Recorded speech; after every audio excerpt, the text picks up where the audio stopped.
किन्नर किसके नाम का लगाते हैं सिंदूर, जबकि शादी के एक दिन बाद ही हो जाते हैं विधवा। आमतौर पर विवाहित महिलाएं अपने माथे पर पति के नाम का सिंदूर लगाती हैं, लेकिन किन्नरों की तो सामान्य रूप से शादी भी नहीं होती, तो आखिर वो अपनी मांग में किसके नाम का सिंदूर। आपने हिंदू धर्म में विवाहित स्त्रियों को अपने माथे पर सिंदूर लगाते हुए देखा होगा। ये विवाहित महिलाओं की पहचान होती है और वे इसे पति की लंबी उम्र से भी जोड़कर देखती हैं। ये तो मान्यता की बात है, लेकिन हमारे ही समाज में मौजूद किन्नरों की सामान्य लोगों की तरह शादी नहीं होती है, तो आखिर वो किसके नाम का सिंदूर अपने माथे पर सजाते हैं।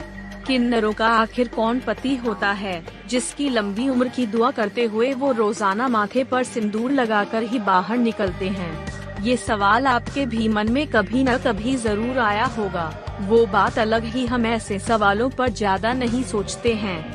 वैसे आज हम इस सवाल का जवाब आपको बताते हैं कि किन्नरों के जीवन में सिंदूर का क्या महत्व है और वे इसे बिना गैप किए रोजाना अपने माथे पर क्यों लगाते हैं। एक दिन के लिए होती है शादी। किन्नर जब समूह में शामिल होते हैं तो इससे पहले नाच गाना, सामूहिक भोजन का आयोजन किया जाता है। आम लोगों की तरीके से ही किन्नर समाज भी वैवाहिक बंधुओं में बनते हैं, लेकिन यहाँ पर खास बात यह होती है कि यह किन्नर विवाह तो करते हैं, लेकिन यह विवाह किसी इंसान से नहीं होता। ये लोग अपने भगवान रावण से करते हैं। इस दौरान दुल्हन बने किन्नर 16 श्रृंगार करते हैं और मांग में सिंदूर भी भरा जाता है।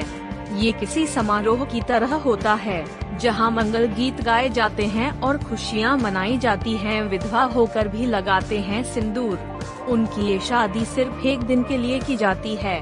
विवाह के अगले दिन ही दूल्हे यानी रावण देवता की मृत्यु हो जाती है। इसकी वजह से विवाहित किन्नर को विधवा मान लिया जाता है और इस पर शोक भी मनाया जाता है।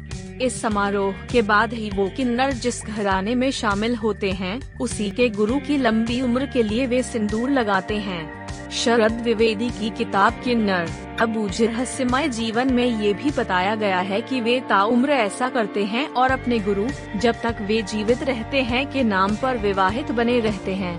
अपने परिवार से अलग होकर किन्नर परंपरा में शामिल होने के बाद उनके गुरु ही उनके लिए सबसे अहम होते हैं। धन्यवाद मित्रों, हर हर महादेव जी की।